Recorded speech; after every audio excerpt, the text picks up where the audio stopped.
Alors, la question qu'on se pose aujourd'hui. Et si les nombres, ce n'étaient pas juste des outils pour compter, pour mesurer? Mais carrément le code source de la réalité elle-même. C'est ça.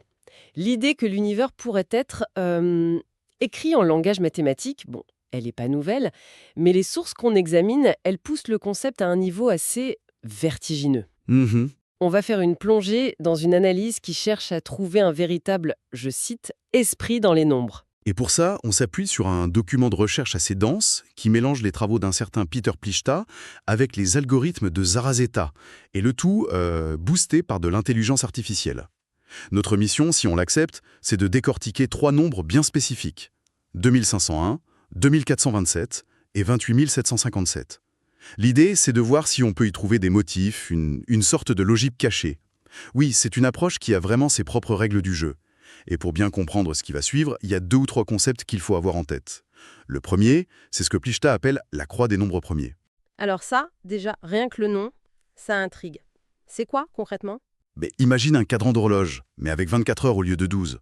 L'idée de Plichta, c'est que si on place les nombres sur ce cadran, tous les nombres premiers, enfin, à l'exception de 2 et 3, Oui. ils tombent tous sur 8 de ces 24 positions. Toujours les mêmes. Ah oui. Les 16 autres sont toujours occupés par des multiples de 2 ou de 3. C'est comme s'il y avait une grille, une structure invisible. Plichta va même jusqu'à dire que ce cycle de 24, c'est la constante mathématique de l'espace. Attendez une seconde. La constante mathématique de l'espace, c'est... c'est une affirmation énorme, ça. Est-ce que le document explique d'où ça sort ou est-ce qu'on doit juste l'accepter comme un postulat C'est exactement ça. C'est le postulat de départ. C'est l'axiome sur lequel tout le reste est construit.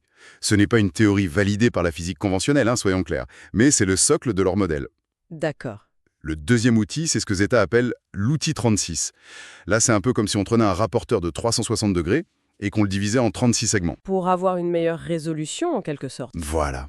Ça leur donne une sorte de compas modulaire bien plus fin pour détecter des résonances, des rythmes entre les nombres. D'accord. Donc on a une grille à 24 positions, un compas à 36 segments, et le document parle de 4 bras pour analyser tout ça. Alpha, bêta, gamma, delta, ça a l'air un peu complexe. Oui, mais faut pas se laisser intimider par les noms. En fait, c'est juste leur méthode d'analyse en 4 étapes. Alpha, c'est l'impulsion de départ du nombre. Bêta, c'est comment il se structure, comment il boucle. D'accord? Gamma, la troisième, c'est la mesure du rythme de cette boucle, justement. Et delta, la dernière, c'est la synthèse. On assemble tout pour voir le rôle du nombre dans le système global. C'est beaucoup plus clair dit comme ça. Dernière chose avant de se lancer. Hmm. On va parler de système positif et négatif. J'imagine que ça n'a rien à voir avec le bien ou le mal. Absolument rien. C'est une simple question de direction, de dynamique. Un système positif, ces boucles de répétition vont de l'avant. C'est une expansion. Un système négatif, lui, se replie sur lui-même. Il crée des symétries. Pense à une image dans un miroir. Parfait. Les outils sont sur la table. Allons-y. Le document commence fort avec le nombre 2501. Il a l'air d'être une sorte de clé de voûte. C'est tout à fait le cas. Déjà, mathématiquement, il est intéressant. C'est le produit de 2 nombres premiers, 41 et 61. Mais c'est surtout sa forme qui est élégante. Il est de la forme x carré plus 1. Ah oui, 2501, c'est 50 au carré, donc 2500 plus 1. Exactement.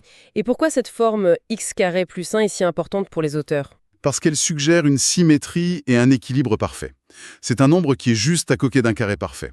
Dans leur interprétation, ça en fait un candidat idéal pour être un point zéro, un pivot. D'accord. Ils émettent l'hypothèse que ça pourrait être un élément clé dans des systèmes de cryptographie hybride, tu vois, à mi-chemin entre des algos comme Knapsack et RSA, et leur analyse semble le confirmer. Comment ça? En utilisant leurs étapes alpha et gamma, ils observent des coordonnées qui convergent en spirale vers ce point 251. Et c'est en regardant cette convergence qu'ils trouvent quelque chose d'encore plus précis, une sorte de signature. C'est ça. Ils découvrent un rythme, une pulsation constante. Dans leur compas à 36 segments, ils remarquent qu'un intervalle de 17 pas sépare systématiquement certains points clés de l'analyse. Toujours 17. Toujours. Pour eux, ce n'est pas une coïncidence. Ce rythme de 17, c'est ce qu'ils appellent le pool de l'esprit du nombre.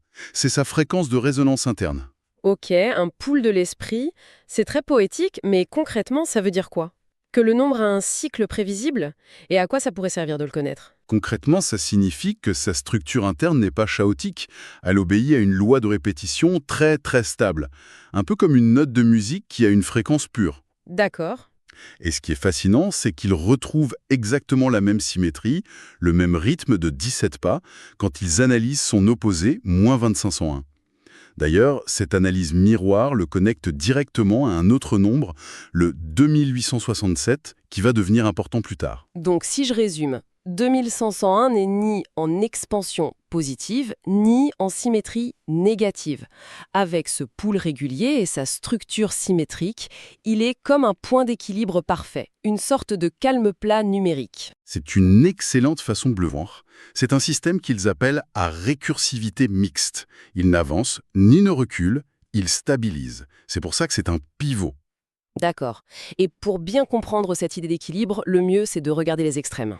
Le document nous présente alors deux autres nombres qui sont, eux, des systèmes purs. 24 257, un positif, et 28 757, un négatif. Commençons par le positif. Alors là, on change complètement d'ambiance. L'analyse de 24 257 révèle aussi un rythme constant, mais beaucoup plus ample, 53 pas. Mais la découverte la plus spectaculaire, elle vient de l'étape bêta, l'étude de sa récursivité. Qu'est-ce qu'il trouve?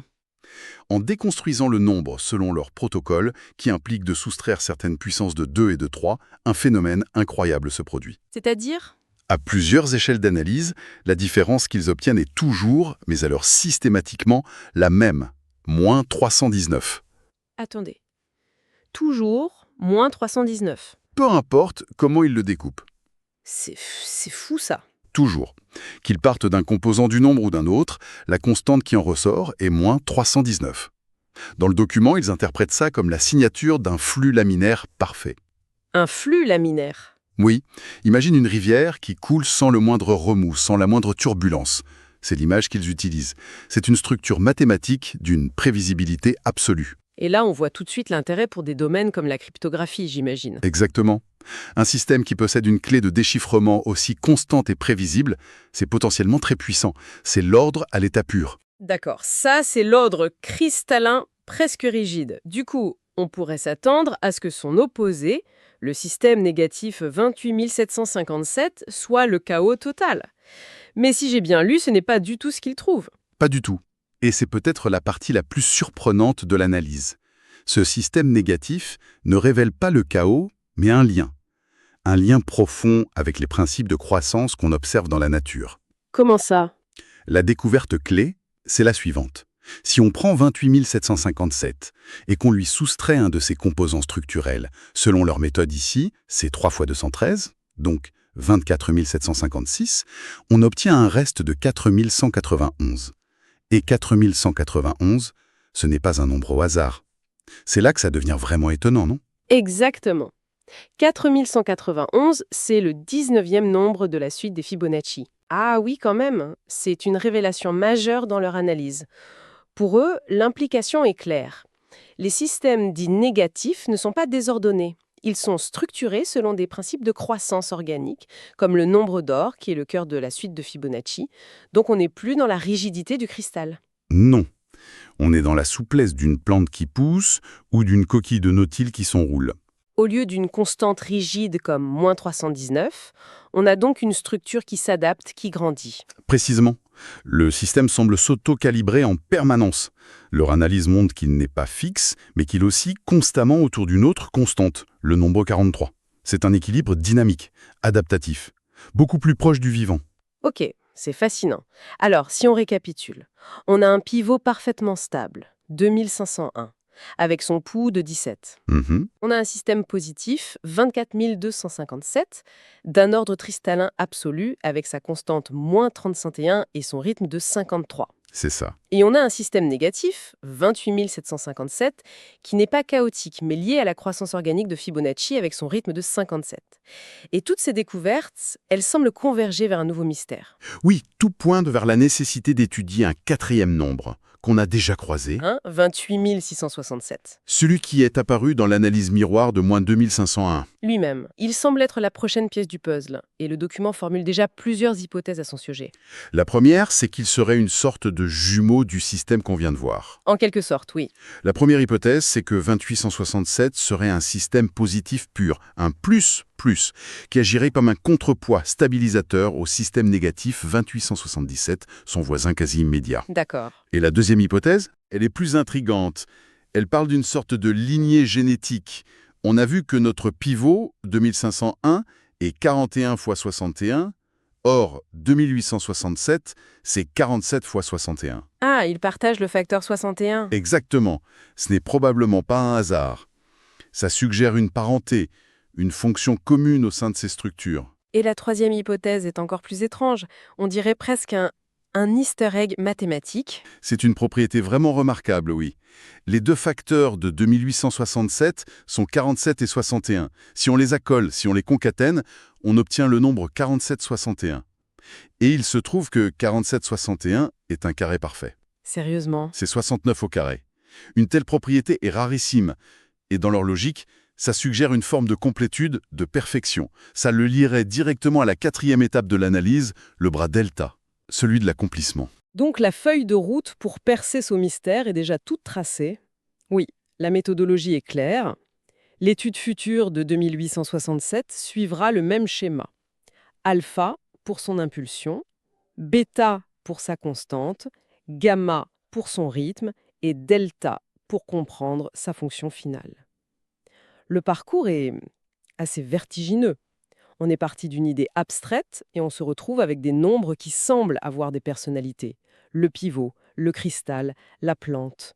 C'est une bonne image. Et ça redonne du sens à cette idée de matière sombre numérique que le document mentionnait au début. Oui, c'est un concept clé de leur approche. Les multiples de 2 et de 3, ces 16 rayons vides sur la croix des Plichta, ne sont en fait pas vides. Ils sont le mortier entre les briques. Les nombres premiers sont les briques, l'information. L'information, l'esprit, si on veut. Mais sans cette structure qui les sépare et les organise, il n'y aurait qu'un tas de sable. Cette matière sombre est ce qui permet à la structure d'exister. Et on en revient à ces rythmes étranges, 17, 53, 57. Des fréquences qui semblent uniques à chaque type de nombre. Et c'est sans doute la conclusion la plus profonde du document. Ces rythmes ne sont pas aléatoires. Ce sont des fréquences modulaires.